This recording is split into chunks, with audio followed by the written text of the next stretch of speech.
Nation? Day 2 of the 2023 NFL Draft came and technically went for New Orleans. 2 picks in, adding Isaiah Foskey of Notre Dame and Kendra, running back of TCU. Let's get into all of that and talk about why they address huge needs while keeping some future assets. All that right here on the Straight Up Saints podcast. You're listening to the Straight Up Saints podcast.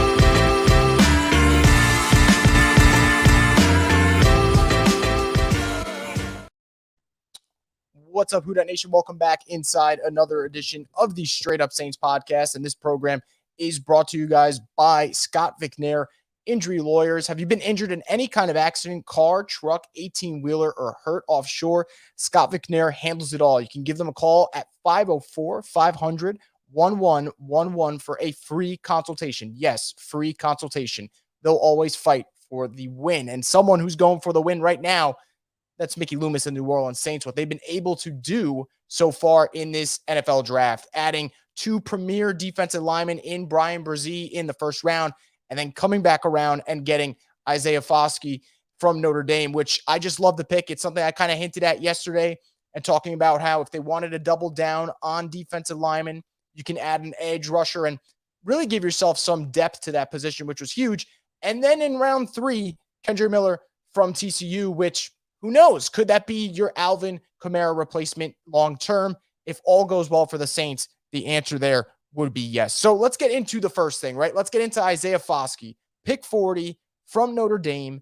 I mean, this is the type of player that I think 2 things. I think leader and I think playmaker. And I think the second part is oh so important for New Orleans because they need a playmaker on that defensive line.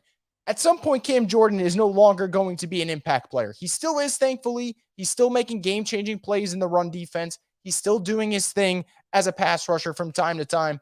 You needed to go get help on the other side. They lost Marcus Davenport in free agency, albeit only had half a sack last year. Peyton Turner through 2 years in the NFL, we haven't seen much. I can't even give you a legitimate, fair assessment of Peyton Turner because we haven't seen a whole lot of the kid, which is unfortunate. So you bring in Isaiah Foskey, a guy who over the last 2 years at Notre Dame, over 20 sacks. I think the only player in college football over the last 2 years who has had more sacks than Isaiah Foskey is Will Anderson Jr. He was the 3rd overall pick. Just to put things into perspective, right? Plays really well, great vision. Again, like I said, you ask people around for assessments. The only thing you're really going to hear is gotta get better with his hands. I think he can. So I'm excited about it. And Isaiah Foskey sounds pretty excited about it too. He talked about it with the Saints media. And he said they were a team that through the draft process, when he spoke with them, fell in love. And I think that's what you want to hear, right? Because I can sit here and tell you the measurables are identical to Marcus Davenport, but I think the one main difference here is that they're not the same guy. And that's okay. Like Davenport is and was who he was, and that's fine. There were moments where he flashed. Foskey, from the looks of it, it seems like this guy eats, sleeps, and breathes football, and the Saints need that from their edge. And I feel really good about this pick. I think I probably, out of the 3 picks that have been done for the Saints so far in this draft, that's the one that I feel the most confident about. Maybe call it blind faith. I don't know what it may be, but I feel really good that Isaiah Foskey is going to end up being a game changer for the New Orleans Saints as long as he stays healthy. So that was pick 40. Absolutely loved it. Like I said, defensive line, you could not go into next season with minimal weapons for a defense that is supposed to be the strong point, right? I know Derek Carr is going to have pressure on him. I know that we're going to talk about Alvin and Mike and Chris Olave and Rashid Shaheed. Saints got those weapons, and we need their offense to be better. Don't underestimate that. I get that. But at the same time, if the Saints are going to be who we want them to be, and that is an NFC South champion, that is an NFC contender, their defense needs to be good because, again, your head coach is defensive-minded. So I really do like what the Saints did with Isaiah Foskey, and I think that that's a pick that we're going to look back at it, and we're going to say, man, glad they brought him into the fold. Again, see what happens, but I'm definitely optimistic there. Now, Isaiah Foskey, not the only player the Saints drafted today. They brought in Kendre Miller, and Kendre Miller is the type of guy that Saints fans are absolutely going to like. What can you say? Like, this guy could very well be your Alvin replacement. And again, I know that's part of the wishful thinking thing, but contact balance is very good. Vision is very good. Being a one-cut runner, hitting the hole and taking off for 75 yards is really good. And the production is phenomenal.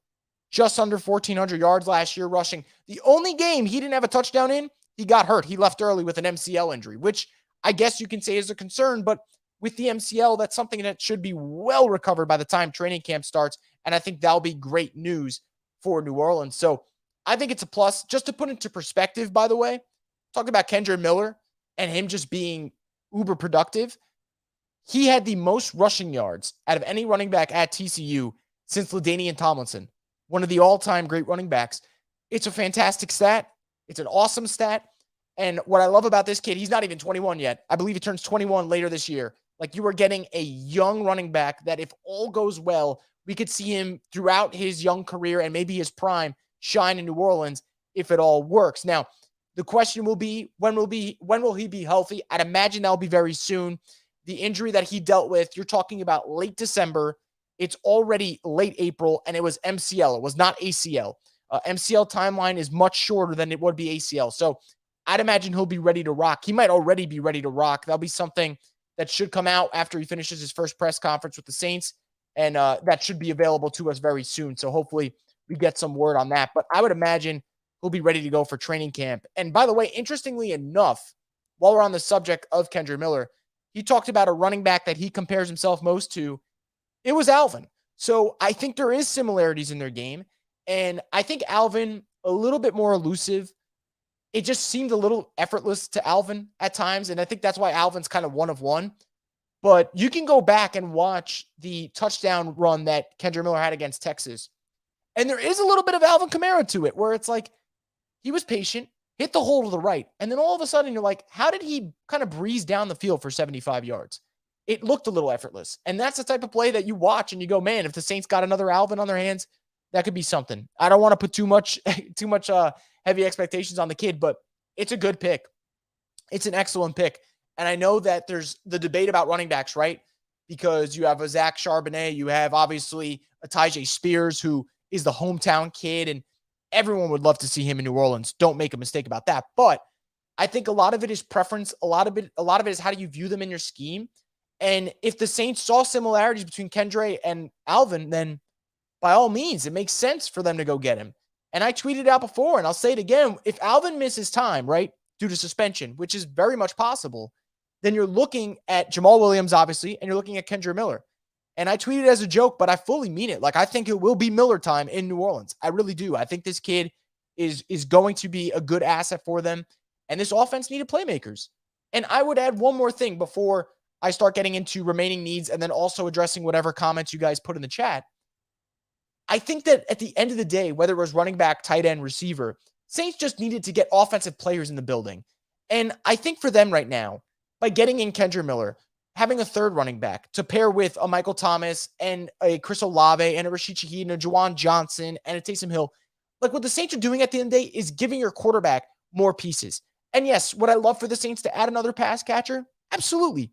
But it hasn't happened yet. I'm going to wait and see if it does. And we'll go from there, man.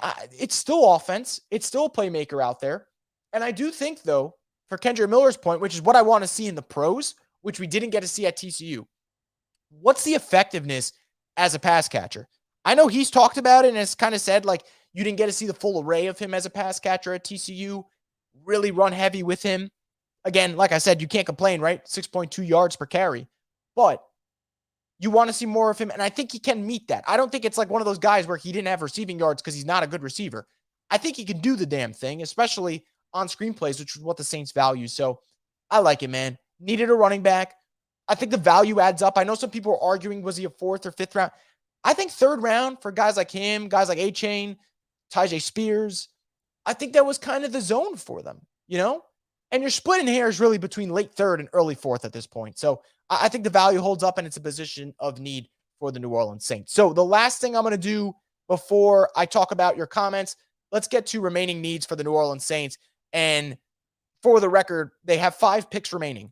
1 4th-round pick, 2 5th-round picks, and then 2 7th-round picks. I don't know if they're keeping all of them. I think the Saints can move around all they want, you know, shuffle around and give themselves some options, be a little aggressive if they have to. But 5 more picks, and there's 4 needs I'm looking at.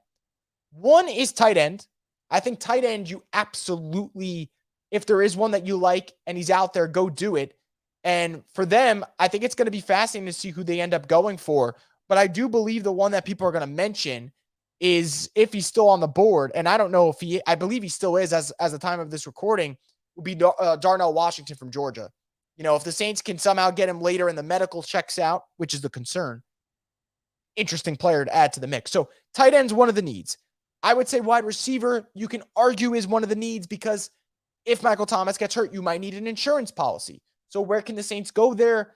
I think the board's going to obviously look a little bit different, now compared to by the end of the round. But, A.T. Perry, maybe Trey Palmer. Palmer's a guy I like a lot. I like Ronnie Bell, Michigan, as well, if they want to go with a shiftier, smaller guy.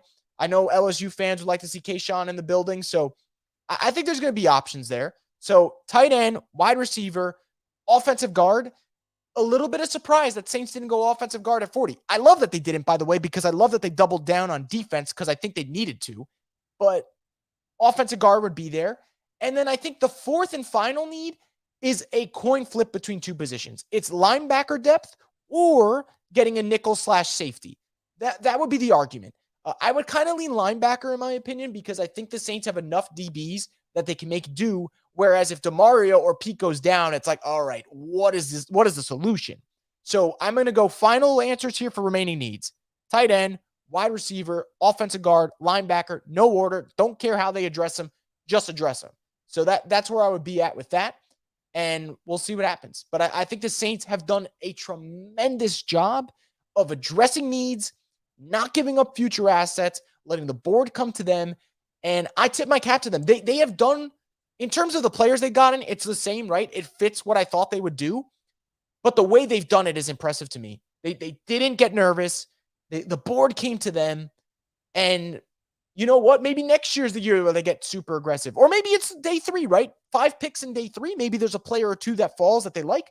And they say, you know what? Now's the time to kind of let out whatever, bullets they have left in the clip. And maybe that's it.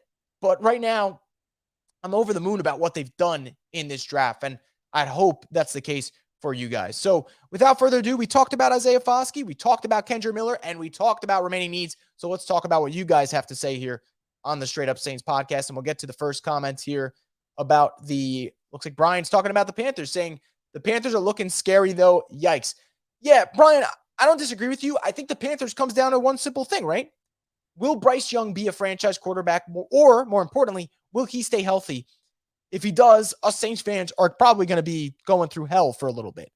But that's the big equation here, and it might not be answered this year, and it might not be answered the year after. Maybe it takes 3 years for Bryce to hit his ceiling or for Bryce to stay healthy, whatever it may be.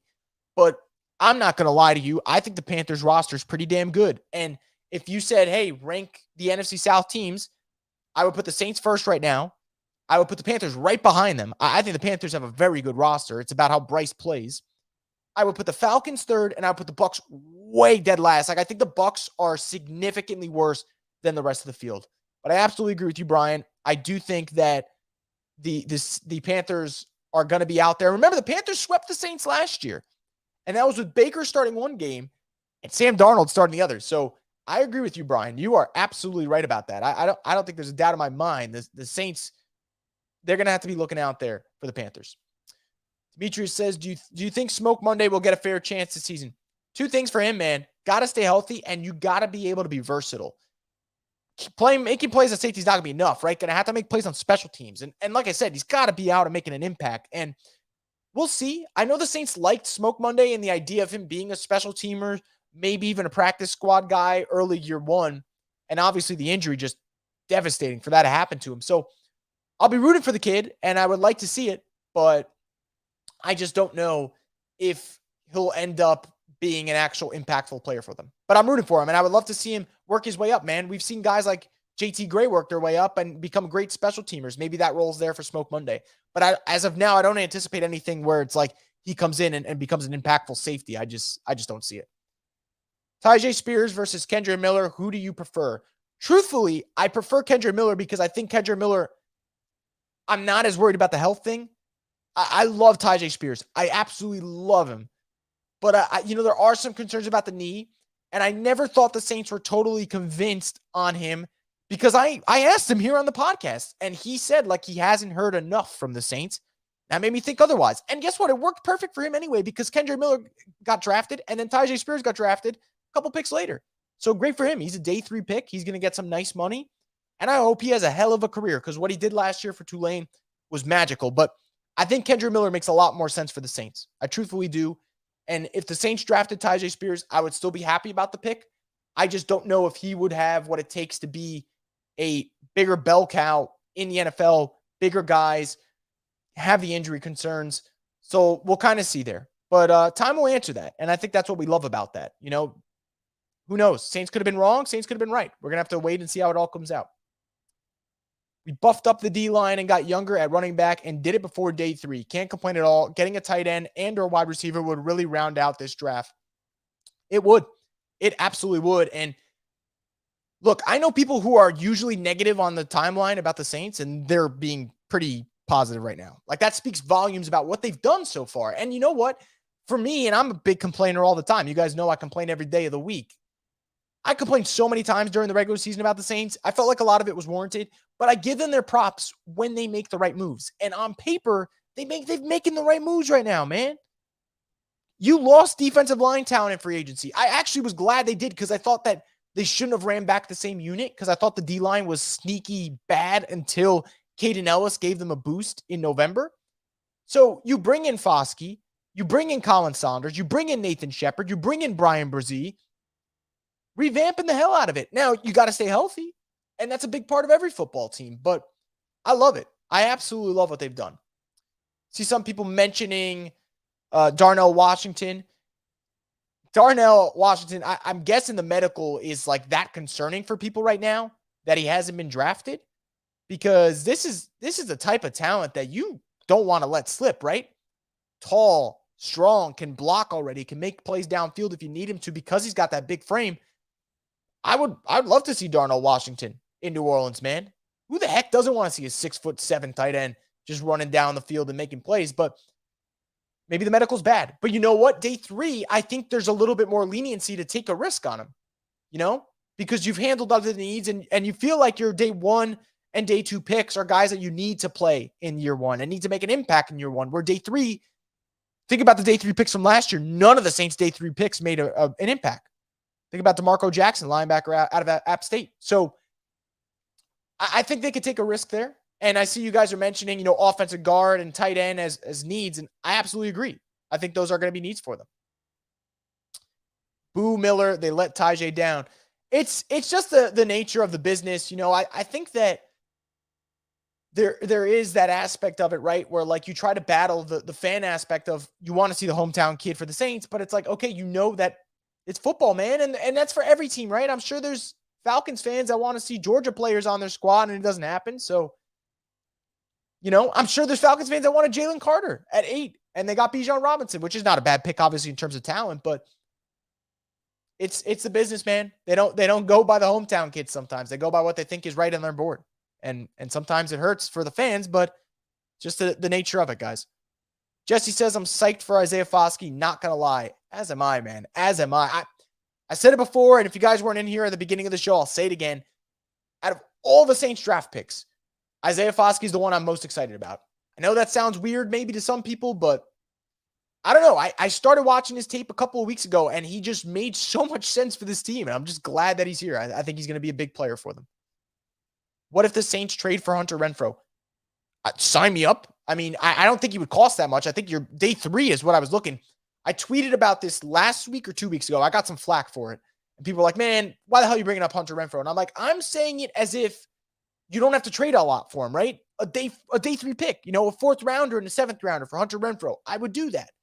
Well, who knows? If that happens, we could come back and look at this. You guys are going to think I'm some genius, but I promise you, I haven't heard anything about this trade. It's just his relationship with Derek Carr fits the system well. And he would be the piece that if the Saints get, God forbid one of the receivers goes down, you're like, all right, we still got the other 3. The luxury of having 4 good receivers, it would be huge for this team. For once, we didn't go all in during round 1, and now you have options. Wouldn't mind if they traded their day 3 picks up and got a stud tight end or a guard who they like. Totally agree. Totally agree. Ryan says they let Tillman, Hyatt, Perry walk right past them. Look, man, they valued running back over wide receiver, clearly. And I'm not, like I said, time always tells every story, except for Tom Brady's because he's immortal. But for the Saints, they valued running back. And I think that tells you two things. A, they thought the value and the class was so talented. And I think they're also telling you that they don't think Alvin's going to be playing all 17 games. And even if Alvin does play all 17 games, which would be awesome, you can move him at receiver for some plays. You're going to need to think about a replacement eventually, right? I love Alvin. Alvin's not going to be here forever. I know it pains me to say it, right? But he's not. So you got to sometimes make moves, not just for the now, but for the future. And Kendre fits that move. And also, it's good value, man. A lot of mocks that you would see would have him in the third round anyway. Talented player. Jesse says, how confident are we in going against Bijan twice a year? So I talked about this yesterday. I'm glad you brought that up. I am not confident about the Saints going up against Bijan Robinson, Tyler Algier, and Cordero Patterson twice a year. Like, hell no. It's bad roster / asset management because the Falcons just got a 1,000-yard rusher from a 5th-round pick, and now you're using the 8th overall pick on a running back. But Bijan is so freaking special. And I know Bijan's going to make some plays against the Saints. That's going to break my heart because the guy is so damn good, and you can't help but love him. He's got an infectious personality. But he's going to ball, man. Bijan's going to do his thing. I think Bijan's one of the few prospects in this class that I know are going to shine. I know Will Anderson's going to shine. I know Bijan Robinson's going to shine. Look around some other places. I think JSN's going to be a good player. I think Paris Johnson, another one, will be a good player. But, man, Bijan, you just know he's going to do well. But, again, you don't win in this league usually, historically speaking, drafting running backs 8th overall. So we'll see. Wouldn't mind drafting a quarterback 5th round or later just for some QB room insurance. If it works, it works. And if it doesn't, so what? It's a 5th round pick. You know what, man? Sometimes you guys say stuff. I just get so excited that we're on the same page, and I just want to give you guys a big hug. And that's one of those comments right there. Like, I love that comment because 5th round picks, you're usually burning them anyway. So if the Saints are in the 5th round and Jake Haener, a Fresno State quarterback, is there, I would say take him because you don't know if that 5th round pick is going to be good anyway. It's at this point a scratch-off lottery ticket. You might as well take it on a quarterback. You might as well. And might I add, Jake Haener is a very talented quarterback, and I think he's the type of guy that would not be ready to start anyway, so he'd get to sit behind Derek Carr, who also went to Fresno State. I just think it makes a lot of sense. And while I'm doing this whole connecting the dots thing, he was the only quarterback in his class outside of Bryce Young, because Bryce got compared to everyone because he's so damn good, who was compared to Drew Brees, which I think was a little too rich for my blood because there is only one Drew Brees and there always will be one Drew Brees. But that's the type of guy I would take a chance on. 5th round, if he's there, screw it. I'm in agreement with you.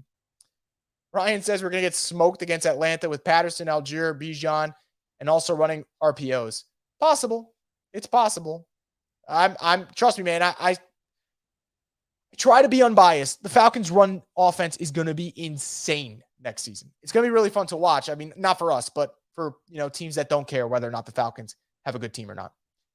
Ryan says, sucks seeing both Hooker and Spears going to the Titans. I think Hooker, you mean the Lions, and Spears to the Titans. Levis went to the Titans in terms of quarterback, early second. But yeah, stoked for Hendon Hooker. I love that spot for him. And as for Spears, like I said, man, it is what it is. I wish him all the best. I hope he shines. Saints felt the need to go in a different way, and it happens, man. Definitely got to draft a pass catcher in day 3. Wouldn't mind both a tight end and a wide receiver. Wouldn't mind that for sure. Our run defense better be on point because the Falcons, good job there, are going to be dangerous. May have to start calling them the Falcons again. My hope is that Brzee doesn't become, I believe you're saying Zion there. So yes, Zion or Davenport. Yeah, I mean, I agree with you. I think it's tough because the thing about Brzee is you're worried about the injuries, right? You're not worried about whether or not the kid could play. You know the kid could play. Great 3-tech type of defensive tackle. Just flashes, shines at moments. Is he going to be healthy? That's the question. And we will get our answer. At some point, we will get our answer. Wish we would have took Tillman or Perry. Tillman would have been a great physical receiver if MT goes down again. Yeah, I saw some people talking about Tillman. I know that Perry was John Hendricks' guy, so that might sting a little bit for him.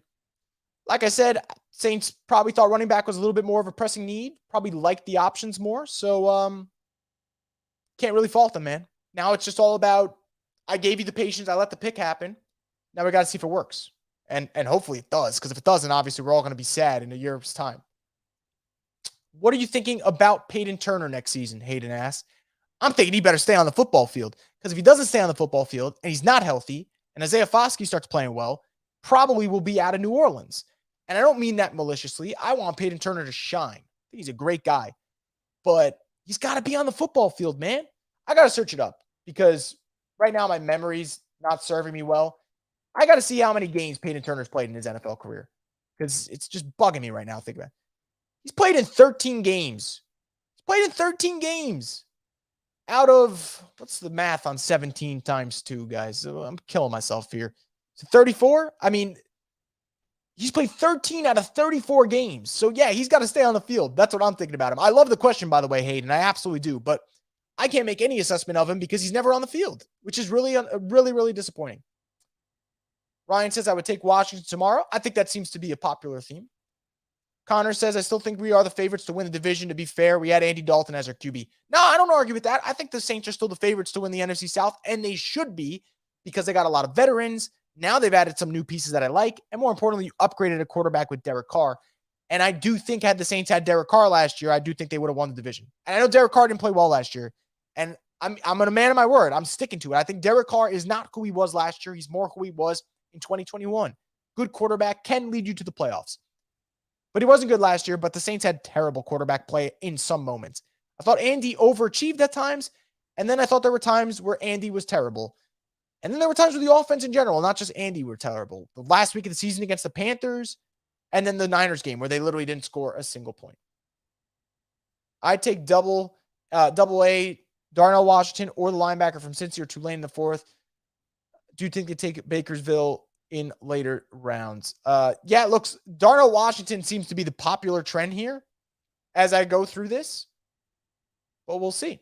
We'll see what happens. And I'm just glad to see that a lot of you guys are happy about the pick so far. If you guys aren't happy about it, I can't blame you. There's years where people like the Saints picks and I don't. So it's to each their own. It's all personal preference. But I'm pretty glad that you guys seem to be, for the most part, pretty happy with some of them. And we still, I know we don't want to do it, account Michael Thomas coming back. Yeah, we don't. And I think that's actually, I'm making my assumption that I would put the Saints first, and that's not me saying Michael Thomas would be healthy. Because if Michael Thomas is healthy, I think for certain the Saints will win the South. That's how good I feel about Michael Thomas when he's on the field. You know? Ryan says, hope DeMario and Werner welcomes Bijan to the NFL with a nice hard hug. Yeah, I'd be down for that. They're going to take the quarterback from Purdue or TCU in the 5th, Brian says. All right, so Aiden O'Connell or Max Duggan. Look, man, either way, whoever it is, I just like the idea that a 5th-round pick or even a 7th-round pick, like we saw with the Niners last year with Brock Purdy, and Brock Purdy doesn't grow on trees, and that situation doesn't happen multiple times, right? That's just like catching lightning in a bottle, perfect storm. Brock's a smart quarterback in a good system with a lot of weapons. It worked out perfectly. But you're probably burning picks anyway. If I go through Saints drafts, and I'll do this now real quick, I'll go through day 3 picks that they just wasted, just absolutely wasted. And I'm not blaming them. It's hard to draft in the NFL, man. But it just goes to show that day 3 picks, sometimes you're kind of burning down the gutter anyway. So last year, DeMarco Jackson and Jordan Jackson, neither one of them played a single game. The year before, Landon Young, Kawan Baker. Kawan did nothing for them, waste of a pick. Tommy Stevens in 2020 did nothing for them. 2019, Saquon Hampton, nothing. Elise Mack, nothing. Caden Ellis, 7th round, that's a hit. Beautiful hit there. 2018, Natrell Jamerson, nothing. Cameron Moore, nothing. Boston Scott, a hit, just not for them. He was a hit for the Eagles. And then Will Clapp, role player, not bad. So you get my point. Sometimes you take a shot. You take a shot, man. You see if it works. Overall, I'm comfortable with the draft. I'm not doing cartwheels, but it seems like they made safe but calculated moves at positions they need so far. Yep. And I didn't, you know what? And I think safe is better for the Saints sometimes. They don't always got to make these extravagant moves. And while we're at it, by the way, Darnell Washington just got drafted by the Steelers. So we could take him off the board at tight end, unfortunately. That's a little bit of a sting. Great pick for the Steelers, by the way. You pair him with George Pickens, another Georgia guy in there. And I think that now, if you're the Saints, maybe you're looking elsewhere. You're looking you're looking at other spots. I know for tight end, there's not a lot of guys that I've watched so far that I would love. So I'm probably looking at wide receiver, right? Looking at the Trey Palmers, looking at Kayshawn, looking at Ronnie Bell, looking at Xavier Hutchinson. I think that's what you probably do because Darnell was the last guy that I was looking at, and now he goes to Pittsburgh. Really good landing spot for him, but it happens. But yeah, I agree on the safe move comment. We should drop Landry and go for Renfroe. Well, Landry's gone. He's out of the picture. I do agree. If Renfroe's not going to cost much, I think the Saints should go for him. I think he makes a lot of sense for them, and I'd love to see him there. See if that happens, though. At some point, we must look at changing Oshner as the team's medical. Look, man, it ain't my job to say, but you're not the only one who said it, and I'm not arguing against it like it's weird. I think last year was weird, though. I think the Saints have to get better with the misdiagnosis stuff. But on the same time, then they catch certain things, right? Like Foster Moreau comes in, takes a visit, and unfortunately, they find the cancer diagnosis, but they found it early, and it's like that could be a saving grace for the kid. So it's 50-50 there. Jesse asked, favorite draft process outside the NFC South? Two teams that I love a lot. I love what the Eagles do, especially the last couple of years, man. You lose Hargrave to the 49ers. How do you combat that? Well, how does Jalen Carter sound for you? And the concern about Jalen Carter, the off-the-field stuff, you're putting him in a room where he's going to be surrounded by veterans and Fletcher Cox and Brandon Graham. And then he's got his former teammates around him, Nakobe Dean, Jordan Davis, Nolan Smith, who they took at 30. It seems like they're putting him in a situation where he can't fail because he's going to have a lot of support. So I love what the Eagles do. I think they've had a great draft. I historically like what the Ravens do. I think the Ravens do a good job of letting the board come to them. I love the Zay Flowers pick. I think they needed another receiver. I think with Todd Monken, they're going to open up the offense. So I really like what they've done so far. I really like the aggressive nature of the Texans. It might bite them in the ass, but I like that they were aggressive. Like if they told someone you'd walk out of this draft with CJ Stroud and Will Anderson, you would say, man, that's a home run. And then the last one, which 2 years ago, I'd tell you, I hated how they operate. But how about Seattle, what they've been doing the last 2 years? They've been doing an extraordinary job of drafting well. We have to give the guys credit upstairs. Some of Sean Payton's picks and recruitments, have been questionable, but these guys have done well with their recruits post-Payton era. They have. I tip my cap to them. The roster construction's getting better. It's actually been pretty good. Now it's about executing. I think we need to draft an RPO-type quarterback for practice purposes. Wouldn't mind that, man. I would not mind that at all. Hell, if that's the case, you go out there and go get like a Dorian Thompson-Robinson from UCLA. That would probably be the type of guy that would fit that mold. If you're GM, what players are you looking to draft with your remaining picks? Well, I kind of said one before. I would like to see them get a quarterback. Jake Haener from Fresno State's my preferred choice, personally. But an Aiden O'Connell, a Clayton Tune, a Dorian Thompson-Robinson, anyone, you take a flyer on these guys later on. Doesn't have to be 4th round, shouldn't be 4th round. As for linebacker, Noah Sewell, maybe you could look at. Maybe you could look at Ivan Pace from Cincinnati.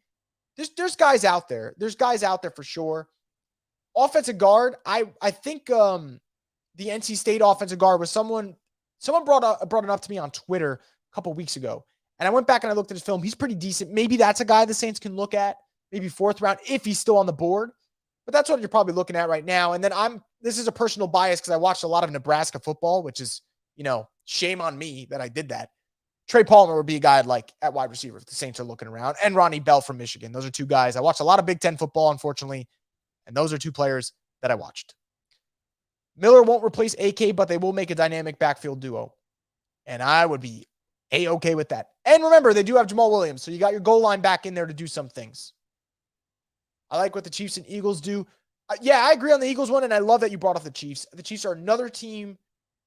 They just reload, man. They don't rebuild. They reload. And I love what they do. And I thought they've had a really good draft, right? Got better on the edge. Got their Frank Clark replacement. Bringing in another receiver to work with Patrick Mahomes. We'll see, man. I think they're doing a good job with it. Don't be surprised if the front office is waiting on Foster Medical to wait on tight end. Yeah, look, so I actually think that Foster Moreau and the Saints probably have had these discussions, and there could be a chance where he still signs. Obviously, I don't think he's playing football this year, and all you want is for him to get better. The football thing is irrelevant to his personal health and his life. But if you told me he gets healthy, he comes to the Saints eventually, I wouldn't be shocked by that. I could see that happening. Don't rule out free agents. We do well with the scraps too. They do. And the reason is they don't want to affect the comp pick formula. And guess what? Any signings after this weekend do not affect the comp pick formula. So the Saints could be doing a little bit of bargain bin shopping, as I like to say, at the end of it. So we'll see what happens there. I'll take 3 more comments and then I'm going to wrap this up, guys. It's been an absolute blast talking with you guys as always. But yeah, draft's almost coming down. We're at pick 95 as I'm streaming this, which is the Bengals. And it's been interesting. I thought we would have some arguments on the timeline this week. I thought some fans would be fuming. I mean, some are, because you can't please everyone, and that's life. But for the most part, seeing a lot of people content. Saints improved their D-line. Saints brought in another running back, got younger at the position. Now you need another pass catcher. Maybe get some offensive guard replacements in there, some health there. Maybe another quarterback just to take a shot on one.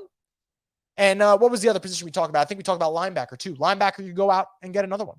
So we'll see what happens there.